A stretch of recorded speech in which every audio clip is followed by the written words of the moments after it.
नमस्कार। आज हम बीए तृतीय वर्ष की कविता नदी के द्वीप को करने जा रहे हैं।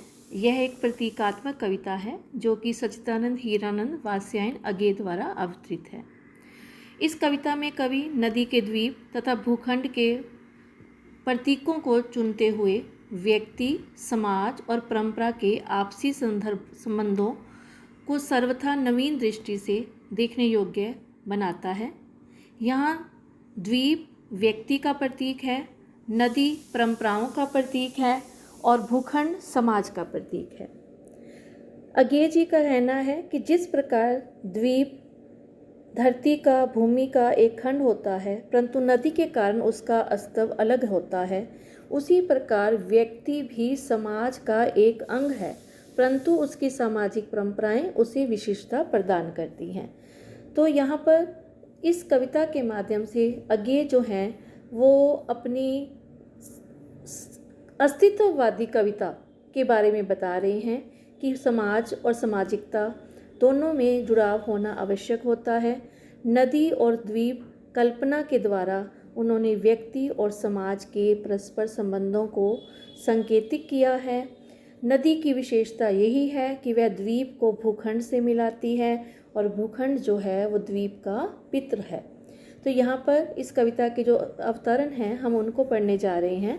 पहला अवतरण जिसमें कवि कहते हैं कि हम नदी के द्वीप हैं, हम नहीं कहते हैं कि हमको छोड़कर स्रोत सविनी बह जाए। वह हमें आकार देती हैं, हमारे कोण, गलियाँ, अंतरीप, उभार, सैकत, कोल सब गोलाइयाँ उसकी गढ़ी हैं। तो इसमें अज्ञे जी नदी के बारे में क्या लिखते हैं, द्वीप के बारे में क्या लिखते हैं।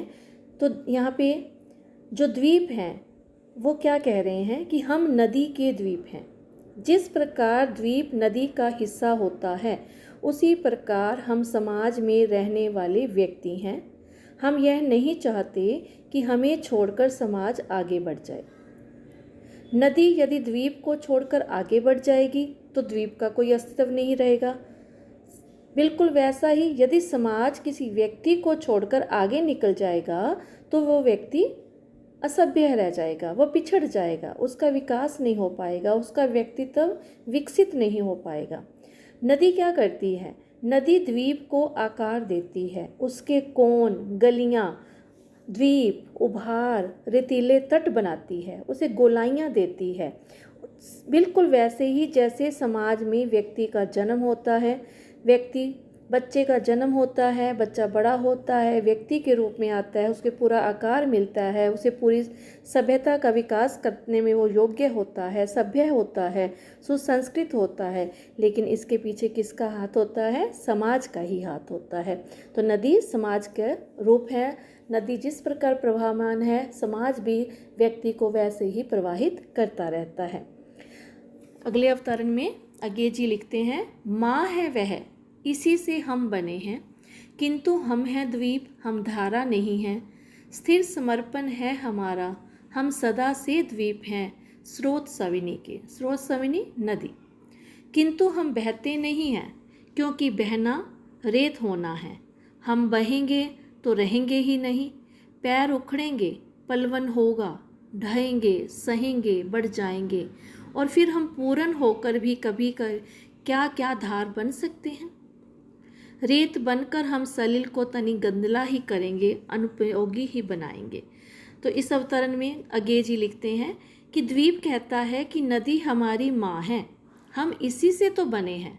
अर्थात समाज व्यक्ति के लिए माँ के समान होता है, क्योंकि व्यक्ति समाज से ही निर्मित होता है, किंतु हम द्वीप हैं, धारा नहीं है। इसलिए स्थिर रहना, समर्पित रहना ये हमारा कार्य है, ये हमारा कर्म है। हम हमेशा से नदी के द्वीप हैं। जिस प्रकार धारा नदी से अलग होकर बह जाती है, परंतु द्वीप ऐसा नहीं कर सकते, वह नदी का हिस्सा होते हैं, उसी से बने होते हैं। उसी प्रकार व्यक्ति भी समाज से विमुख होकर नहीं रह सकता, क्योंकि व्यक्ति समाज से बनता है और वह समाज के बिना आगे नहीं बढ़ सकता। किंतु द्वीप बहता नहीं है, क्योंकि बहना किसका काम है? बहना रेत का काम है, क्योंकि बह गए तो रेत बन जाएंगे, अर्थात नष्ट हो जाएंगे। वह बहेगा तो रहेगा ही नहीं। अगर पैर उखड़ जाएंगे, उछलना कूदना होगा तो वो क्या द्वीप नष्ट हो जाएगा। इसी प्रकार यदि व्यक्ति समाज से अलग हो जाएगा तो उसका व्यक्तित्व नष्ट हो जाएगा, उसका अपना कोई अस्तित्व नहीं रहेगा, वह असभ्य हो जाएगा।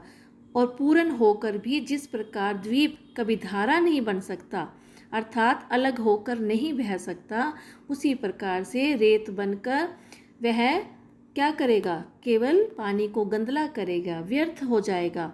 इस प्रकार यदि द्वीप नदी से अलग हो जाता है तो उसका कोई अस्तित्व नहीं रहता, वह नष्ट हो जाता है। उसी प्रकार व्यक्ति भी समाज के बिना नष्ट हो जाता है और व्यर्थ हो जाता है। अगले अवतरण में, द्वीप हैं हम, यह नहीं है शाप, यह अपनी नियति है।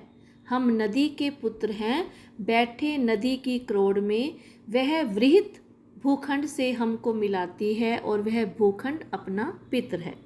इस अवतरण में क्या कह रहे हैं कि हम द्वीप हैं, यह कोई अभिशाप नहीं है, बल्कि ये तो हमारा भाग्य है। भाग्य के अनुसार ही समाज में हर व्यक्ति को उसका हिस्सा मिलता है। कोई निम्न वर्ग में पैदा होता है, कुछ वर्ग में पैदा होता है, कोई पढ़े लिखे परिवार में, कोई संस्कारी है, कोई असंस्कारी है, किसी को सुख ज़्यादा मिलते हैं, किसी को दुख मिलते हैं। तो ये भाग्य की बात है। तो वो द्वीप क्या कह रहा है कि हाँ, ये कोई अभिशाप नहीं है कि हम द्वीप हैं। हम किसकी गोद में बैठे हैं, हम नदी की गोद में बैठे हैं, इसलिए नदी हमारी माँ है। नदी द्वीप को विशाल जमीन से मिलवाती है। वो जमीन कौन सी है, वो भूखंड है और वह द्वीप का पूर्वज है। उसी प्रकार व्यक्ति समाज का पुत्र है, समाज की गोद में बैठा है। समाज व्यक्ति को परंपराओं से मिलाता है और वह परंपराएं ही व्यक्ति की पूर्वज हैं, जो निरंतर चलती रहती हैं और व्यक्ति को सभ्य बनाने में सहायता करती हैं।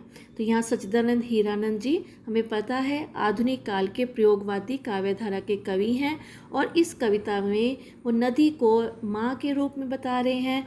वो द्वीपों की रचना करने वाली बताते हैं, क्योंकि द्वीप की रचना जो है, संरचना जो है, नदी द्वारा होती है। उसी प्रकार द्वीप एक व्यक्ति का प्रतीक है और व्यक्ति की संरचना भी समाज, जो कि नदी का प्रतीक है, उसके माध्यम से होती है। द्वीप की विशेषता क्या है, वो बहता नहीं है, वो स्थिर समर्पित रहता है। तो इस कविता के माध्यम से कवि जो है समाज और व्यक्ति के पारस्परिक संबंधों को संकेतित करता है और नदी, द्वीप, हर प्रतीक को उसने एक महान महत्व दिया है कि किस प्रकार से द्वीप स्वयं को नदी का हिस्सा तो मानते हैं पर बहते नहीं हैं, क्योंकि बहने का अर्थ होता है अपने अस्तित्व को समाप्त कर देना, अपने रेत हो जाना, अर्थात अपना जो आपका अंदर प्रकाश है, जो स्वरूप है, जो आपका व्यक्तित्व है, उसको नष्ट कर देना। तो बहना जो है वो किसी भी समाज के लिए अच्छा नहीं होता है। तो इसलिए इस हिसाब से ये एक प्रतीकात्मक कविता है जिसको एक नवीन दृष्टिकोण दिया है अज्ञे जी ने। और आज हमने इस कविता को पढ़ा है, इसकी मुख्य बातों को समझा है